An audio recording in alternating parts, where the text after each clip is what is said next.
Hablaremos esta noche acerca de la virginidad. Muy bien. Qué gravedad.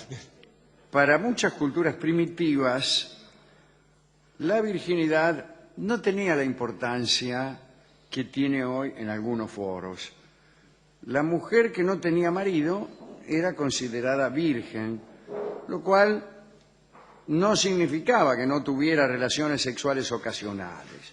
La idea de mujer virgen era más bien la de una mujer que no tenía dueño, fuera por voluntad propia o por no haber conseguido esposo.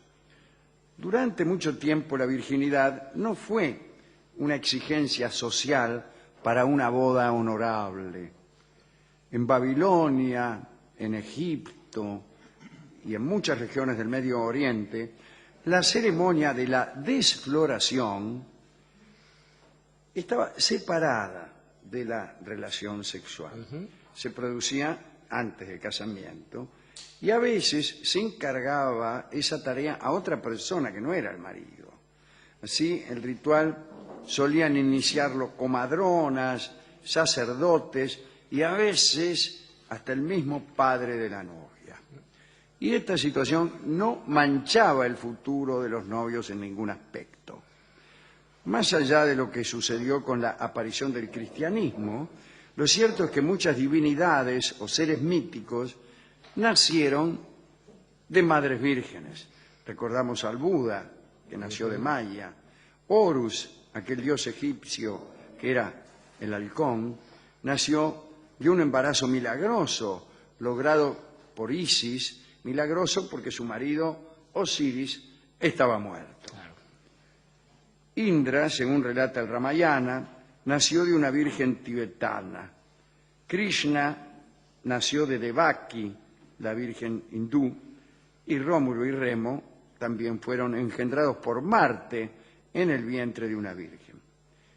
Sigmund Freud, en el Tabú de la virginidad, así se llama, es un libro escrito en 1917, dice que la estima de la virginidad era una condición impuesta para asegurar al hombre que la mujer no llevaba recuerdos del comercio sexual con otro, casi una condición de propiedad. En los primeros siglos del cristianismo apareció una idea, la idea de mantener la virginidad como renuncia, y en la Edad Media se puso de moda incluso un asunto que perturbó a muchos matrimonios. Se trataba del casamiento sin consumación. El teólogo Pedro Lombardo censó y elogió todos los casos de esposas perfectas, así se llamaban aquellas que habían resuelto casarse pero no consumar su matrimonio. Santo Tomás confirmó la santidad de estas uniones. Incluso en el Apocalipsis podía leerse que los 140.000 niatos, que según allí dice, estaban salvados. Los 147.000 sellados, ¿no? Bastante pocos, ¿no? Sí, sí. Sí. Eran todos seres virginales, así que a no hacerse ilusiones. Se utilizaba como referencia, en el caso de las esposas perfectas, las uniones castas, por ejemplo, la historia de Cecilia y Valentín, que jamás se habían unido carnalmente, por no decir otra cosa, y que además, como Yapa, habían sido martirizados por los romanos. Se hallaron grandes méritos en Melania, que allá por el año 400 se negó a darse a su marido y murió en el año 410, después de haber fundado un monasterio con la virginidad intacta. Mirá vos. Se elogiaba también a Alexis, un patricio romano, casado por su familia, que abandonó su domicilio conyugal al galope sin tocar a su esposa y después se hizo mendigo. Y claro. Ahora bien, vino a suceder que por vindicación de las bondades de la virginidad, o tal vez por miedo, muchas doncellas quisieron ser parte de estos matrimonios no consumados y, lo que es peor, sin advertírselo al marido antes de casarse. Sí. Y algunos ejemplos. Cristina de Magicate era una noble inglesa que fue casada de prepo en el año 1110. Cristina se negó a los deseos de su marido, explicándole la hermosa unión de Cecilia y Valentín. Parece que el marido no quedó muy convencido con el relato, ni muy tentado por una propuesta de castidad en pareja. Entonces, una noche, Cristina fue embriagada por los parientes del marido y cuando se consideró que estaba suficientemente borracha, el tipo se le tiró encima, se le tiró. Pero Cristina salió corriendo y entonces el marido la persiguió de habitación en habitación. La muchacha pudo por fin escapar del deseo marital para siempre. Sostuvo su virginidad en un convento, que es lo que tendría que haber hecho antes de casarse. Claro. A uno al que propusieron esa idea del matrimonio no consumado fue nada menos que nuestro Enrique VIII, también llamado Charles Laughton. Lo hizo su primera esposa, la muy piadosa y católica Catalina de Aragón. Su cuñada, además. Que era la cuñada, además. Sí, hija nada menos que de Fernando e Isabel. Era la cuñada porque primeramente se había casado con Arturo, el hermano mayor de Charles Laughton, que había muerto muy jovencito. Ese fue el motivo de la separación de la Iglesia Católica y la creación de la Iglesia Anglicana, ya que Enrique para librarse de Catalina, ya que se había enamorado de otra persona, Ana Boley, ¿no? dijo que en realidad el matrimonio era ilegal porque ya había sido consumado el matrimonio con su hermano, y que él no lo sabía, que era toda una cosa así. Bueno, no importa.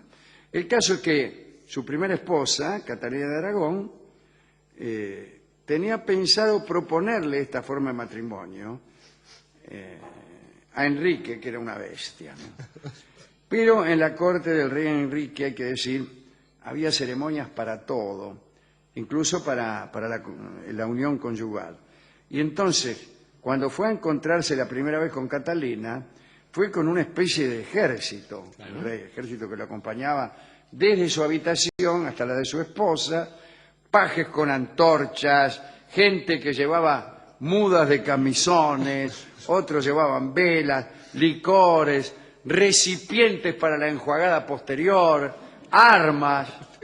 Bueno, Catalina vio las armas, por ejemplo, que en realidad estaban vinculadas al erotismo de Enrique, que parece que veía un hacha y se ponía como loco. Bueno, Catalina parece que interpretó mal aquellas armas, o en realidad bien, y creyó que si no se atenía a todos los deseos del rey, sería ejecutada. Entonces ni siquiera le dijo nada, y directamente en cuanto lo vio venir, empezó a sacarse las pilchas. Y este es el último caso de virginidades perdidas, ganadas o sostenidas que tenemos en este catálogo.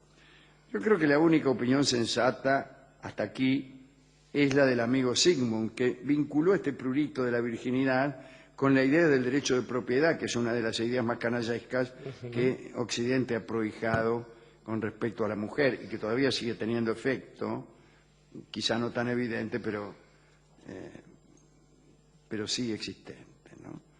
Yo quiero recordar también a las mujeres de Babilonia, que estaban obligadas a prostituirse siquiera una vez en la vida. Era obligatorio. Entonces iban a una escalinata en un templo de Babilonia y empezaban, se sentaban ahí a esperar que alguno se le insinuara. Las lindas enseguida cumplían con la obligación y se reintegraban al circuito común de sus relaciones, no volvían a sus maridos o a sus amores. Pero las feas tenían mucha dificultad. Se paraban ahí en la escalera del templo, pero nadie las elegía. Y como era obligación, hasta que no se presentara un tipo, tenían el deber incumplido e incluso pasaban algunas un año entero yendo a aquellas escalinatas todas las noches. Pero bueno, debía haber alguna corruptela, me imagino. Era más bien. Andá, vos vení a tal hora y prostituíme de una vez, así me vuelvo.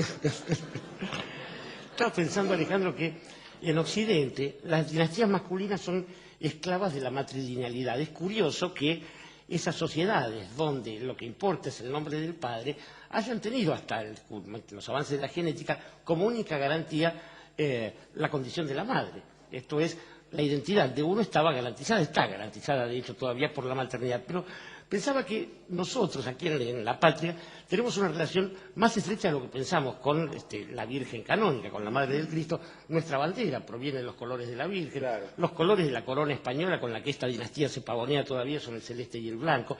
Y no es la única. Es curioso que algunas reinas que se caracterizaron por su rijosa conducta, como Elizabeth I de Inglaterra, fuera homenajeada con un estado en los Estados Unidos llamado Virginia.